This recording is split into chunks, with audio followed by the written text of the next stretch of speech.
Sholay film तो देखी होगी, तो फिर वो डायलॉग भी सुना होगा कि इतना सन्नाटा क्यों है भाई। तो राजस्थान में इन दिनों कुछ ऐसा सन्नाटा आपको नहीं लग रहा है? गर्मी की वजह से नहीं, चुनाव की वजह से। हाँ, चुनाव के रिजल्ट की वजह से। और ये जो सन्नाटा है, वो सन्नाटा भाजपा के खेमे में लग रहा है। अब जब मोदी जी और उनके मंत्री 400 पार का दावा कर रहे हैं, राजस्थान के मुख्यमंत्री भजनलाल शर्मा 25 के 25 सीटों का हैट्रिक बनाने का दावा कर रहे हैं, चुनाव खत्म हो गए हैं, और जब इतने सारे दावे हैं तो फिर आखिर ये सन्नाटा क्यों? चुनाव खत्म हो गए, आखिरी चरण बाकी है और दावे इतने बड़े बड़े हैं, तो भैया जीत का जश्न होना चाहिए। तो फिर ये इतना सन्नाटा क्यों है? ये सन्नाटा आखिर किस तरफ इशारा कर रहा है?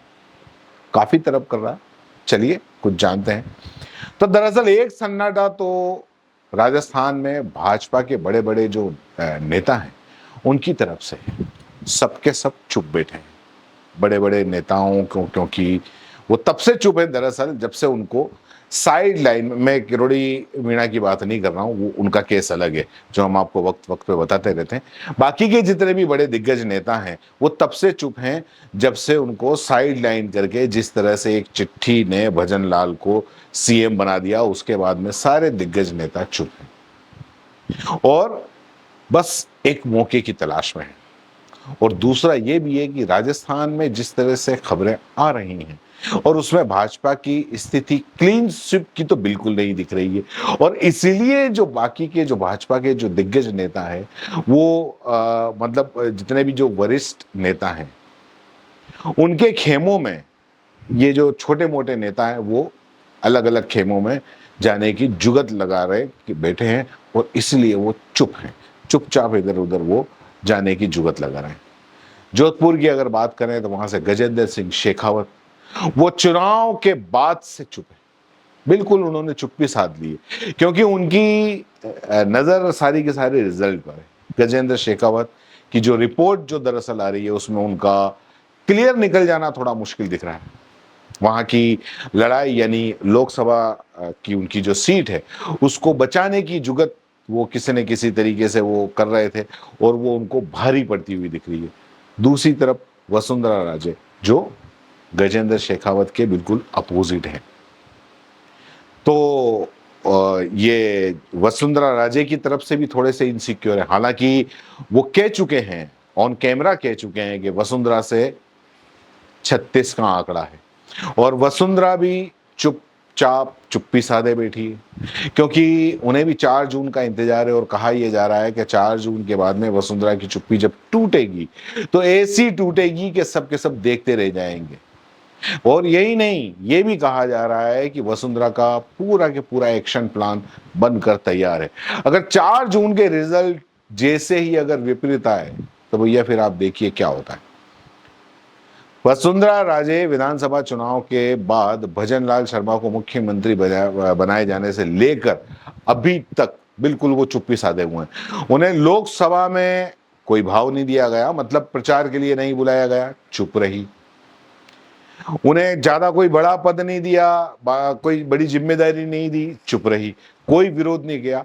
अब वो रिजल्ट के बाद, और रिजल्ट के बाद में जो उनका बेटा दुष्यंत सिंह है झालावाड़ से, जो वो चुनाव लड़ रहा है, वो जीतता है, और जीतने के बाद में मंत्री पद बना दिया जाता है, मंत्री बनाया जाता है, नहीं बनाया जाता है, तो उसके बाद में ही ये वक्त बताएगा। और इधर जो गजेंद्र सिंह शेखावत हैं वो चुनाव जीतते हैं, और केंद्र में अगर मान लो मोदी सरकार बनती है और ये चुनाव जीतते हैं तो फिर मंत्री पद की दौड़ के लिए 2 उम्मीदवार हो जाएंगे।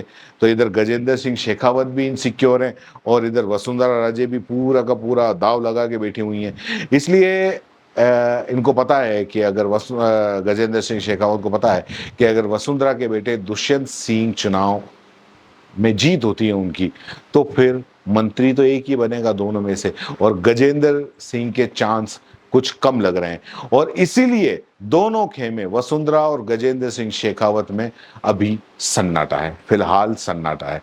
बस एक दूसरे पर बिल्कुल नजरें जमाए हैं और दूसरी नजर उनकी 4 जून के ऊपर है, रिजल्ट के ऊपर है।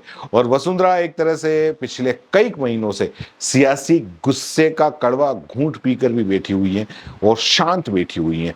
वो बस रिजल्ट का इंतजार कर रही हैं। उन्हें इंतजार है कि गजेंद्र शेखावत की हार का या जीत का, उन्हें इंतजार है राहुल कसवा के रिजल्ट का कि राहुल कसवा भाजपा से कांग्रेस में गए हैं और पता ही होगा कि राहुल कसवा किसके खास माने जाते हैं। और इसी के साथ वसुंधरा की नजरें पूरी राहुल कसवा पर भी पड़ी हुई हैं और साथ साथ कोटा पर भी टिकी हुई हैं। प्रहलाद गुंजल जिनके सामने ओम बिरला भाजपा से हैं, उनके बीच में टक्कर है। प्रहलाद गुंजल अगर मान लो कुछ बड़ा कमाल कर पाते हैं और ऐसा कुछ हो जाता है जिसमें ओम बिरला पिछड़ जाते हैं, तब भी आप देखिए कि क्या खेल होता है।